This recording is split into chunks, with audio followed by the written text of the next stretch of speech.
دلوقتي هناخد زي مراجعة سريعة كده على الكاربال بونز اللي أساميها كتير وهم 8 عظمات. بيقولوا إن هي مترتبة في صفين، هي مترتبة في صفين، بس لما أبص عليهم كده فين الصفين دول؟ تعالوا نفكهم من بعض. الكاربال بونز arranged in two rows. في صف يقولوا عليه ديستال وفي صف بروكسيمال. بروكسيمال يعني لما الهاند تبقى كده يبقى بروكسيمال هو اللي فوق وديستال هو اللي تحت. يبقى مين الصف اللي هو in contact مع الميتاكاربالز؟ اللي هو ده. يقول لي اول عظمه هنعد فروم بيج اللي هو الصمب لغايه لما نوصل للليتل فينجر. من الصمب اول عظمه معايا هو راكبه معاها اللي هي دي اسمها ترابيزيوم. والترابيزيوم دي كان قدامها جروف هنا، والجروف ده علشان تندون بتاع الفليكسو كاربي رادياليس هيروح يمسك في السكند والثيرد ميتاكاربال بونز. طبعا هنا في عظمه ناقصه، الفيفث ميتاكاربال. طيب دي ترابيزيوم. عشان عرفتها ازاي؟ عشان راكبه مع الفيرست متكربل بون، يبقى الترابيزيوم مع الفيرست متكربل. طب السكند متكربل معاها مين؟ ترابيزويد الصغيره دي. والثيرد متكربل معاها اكبر واحده فيهم اللي هي دي كابيتيت. وبعد كده هو المفروض الفورس والفيفث اللي وقع مع عظمه اسمها هاميت، والعظمه اللي اسمها الهاميت دي ليها خطاف شايفينه؟ ده اسمه هوك اوف هاميت اللي هو ده. يبقى نقول الاربع عظمات اللي هم الديستال رو: ترابيزيوم، ترابيزويد، كابيتيت، هاميت، والهاميت ليها ايه؟ خطاف. نيجي للصف اللي فاضل بقى اللي ملوش كونتاكت مع الميتاكاربل، اللي هي العظمه دي سكافويد، ودي نارو من وسطها ضيق شويه وهي معرضه للكسر في الحته دي، سكافويد. وبعد السكافويد في عظمه اسمها ليونيت اللي هي دي. وبعد الليونيت فيها عظمه اسمها تراي كويترال قدامها البيزي فورم. دي تراي كويترال وقدامها ايه؟ بيزي فورم. فلو جينا راجعنا الاسماء دي مين؟ هقول دي اللي راكبه مع الفيرست متكربل يبقى ترابيزيوم وفيها جروف، بتقول انا الترابيزيوم وده الكريست بتاعها. اوكي. وبعد كده ترابيزويد، كابيتيت، هاميت، وطلع منها خطاف. نسيب الصف ده ونروح للي باقي بقى. اللي باقي فروم لاترال تو ميديال سكافويد، وده التيوبركل اوف سكافويد، وده الكريست اوف ذا ترابيزيوم. وبعد كده ليونيت، وبعد كده تراي كويترال وبيزي فورم. تراي كويترال قدامها بيزي فورم. طيب الكاربال بونز مقوسين للخلف، يعني عاملين دورسال كونفكستي وفنترال كونكافيتي. فالعظمتين دول عاليين والعظمتين دول عاليين. يجي الفليكسور ريتيناكلم يمسك كده، تحته حاول يا جون تطلع الممر اللي تحت صوابعي. تحت صوابعي في ممر اسمه كاربال تانل. ايه السبب؟ ان العظمتين الميديال والعظمتين اللاترال بروميننت اللي فوق. نشوف تاني. طيب الفليكسور ريتيناكلم ماسكه فين بقى؟ في عظمتين اللي هم دول اللاترال كريست اوف ترابيزيوم. وهنا الفليكسور ريتيناكلم بيعمل حاجه غريبه، بيتقسم طبقتين، طبقه تمسك هنا وطبقه تمسك هنا حوالين التندون بتاع مين؟ بتاع الفليكسور كاربي راديالس. بقيه الفليكسور ريتيناكلم يمسك هنا في التوبركل اوف سكافويد، ده لاترال اتاتشمنت. ميديالي بقى هنمسك في البروميننس دول هوك اوف هاميت وبيزي فورم. اوكي. الفليكسور ريتيناكلم من تحتها في 9 تندونز بيعدوا وفي نيرف. ال9 تندونز دول 4 و4 للديجيتورم سوبرفيشال سوبروفاندس، وواحد للفليكسور بولشز لونجس، وطبعا بالساينوفيال شيسز اللي حواليهم. ومعانا نيرف اسمه ايه؟ ميديان نيرف. ده الكاربال تانل. طيب اي عظمه من دول زي اختها، دول الميتاكاربلز، وهنا هيبقى البيز وهنا الهيد. كل عظمه من دول ليها بيز وليها ايه؟ هيد.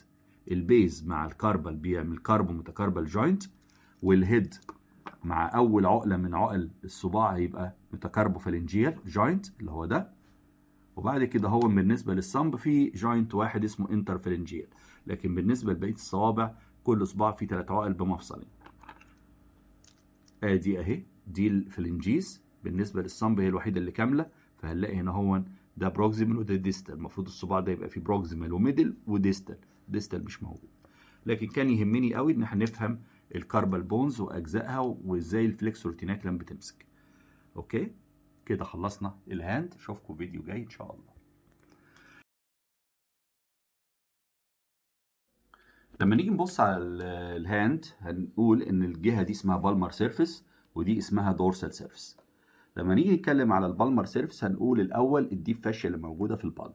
عندنا لما كان صباعيني دول في حاجه اسمها فليكسور ريتيناكلم، وهنا هو في منطقه مثلثه ديب فاشيا سيكند اسمها بالمر ابونيروس. دي اول حاجه نعرفها. تاني حاجه نعرفها ان احنا بنقسم الهاند الى اوض او اماكن. فالجزء ده بنسميه lateral compartment of the palm، ودي فيها عضلات اسمها سينر ماسلز، ودول فيهم 3 عضلات رايحين للصنب كلهم اسمهم بوليسز. والناحيه الثانيه المقابله ليها هايبوسينر، ودي فيها عضلات بتاعه الليتل فينجر وكلهم اسمهم ديجيتي مينيمي. هنا في 3 عضلات وهنا في 3 عضلات.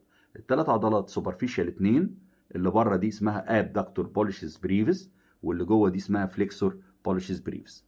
نشيل الاثنين دول نلاقي واحده ثالثه تحتهم اسمها اوبوننس بوليشز من غير لونجس ولا بريفس. هنا اهو هتلاقي عضلتين على السطح برضه، اللي بره ابدكتور ديجيتي مينيمي واللي جوه فليكسور ديجيتي مينيمي.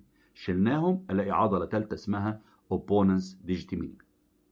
في الحته دي، حته اللحمه اللي انا ماسكها دي اللي هي بين الفيرست والسكند ميتاكاربلز، في عضلتين والاثنين ليهم 2 هيدز. العضله الخلفيه اللي هنا دي اسمها فيرست دورسال انتروسيوس ليها 2 هيد، وقدامها عضله هنا برضو ليها 2 هيد ترانسفيرس واوبليك هيد من العضله اللي اسمها اد دكتور بولشز. في الحته دي عضلتين، فيرست دورسال انتروسيوس من ورا، قدامها الدكتور بولشز، وكل واحده ليها 2 هيد. والراديال ارتري هيستفاد من الحكايه دي انه هيعدي بين ال2 هيدز بتوع العضلتين عشان يوصل للبالم ورا التندونز بتاعتنا. لما تشيل السكين هتشيل بالمر ابونيروزز، هلاقي في عندي النيرفز بتاعت الميديال نيرف والالنر، والاقي في ارتري عامل قوس اسمه سوبرفيشال بالمر ارش. شيل الارش هتلاقي تندونز بتاعت الجيتورم سوبرفيشاليس وبروفاندس وعضلات اسمها لامبريكلز، وراهم هلاقي ارتري تاني اسمه ديب بالمر ارش قريب من العظم بتاع الميتاكاربال، يعني جوه في عمق البالم. تعالوا نشوف العضلات بتعمل ايه. بالنسبه للعضلتين السوبرفيشال في الثينر هنلاقي ان هي في ابدكتور بولش بريفس تعمل كده ابدكشن للصنب.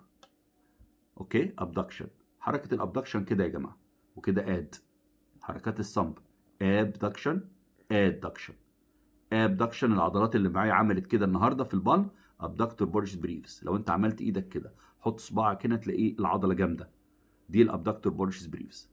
عكسها عضله هنا الادكشن، يبقى حركه الاب والاد عمودي بربنديكولار على البالم، في حين ان العضله الثانيه الصغيره اللي هي دي اللي جوه البالم اسمها فليكسور بولش بريفس، تعمل كده فليكشن، تعمل فليكشن للصنب. اوكي، طب في عضله ديب ليهم هما الاثنين اسمها اوبوننس، لانها بتحط الاكشن بتاعها بتعمل ميديا روتيشن للصنب ويز فليكشن، وتحط الطرف الصنب مع اطراف الصوابع الثانيه، وساعات يسموا الحركه دي اوبوزيشن وساعات يسموها كاونتنج لان انا بعد على صوابعي. نفس الكلام بس باقل وضوحا العضلات اللي هنا. فالابدكتور ديجيتي مينيمي اهي ابدكشن، والفليكسور ديجيتي مينيمي اهي فليكشن. الاوبوزيشن بقى بتاع الديجيتي مينيمي مش باين قوي، بس بيقولوا ان هو بيرفع المنطقه دي فيزود الجريب، يعني لما امسك حاجه كده اهو بيبقى العضلات دي مرفوعه لفوق، لان الاوبوننس بتخلي الجهه دي تلف لجوه. لكن صعب اعمل بالصباع ده اللي عملته بالصباع ده.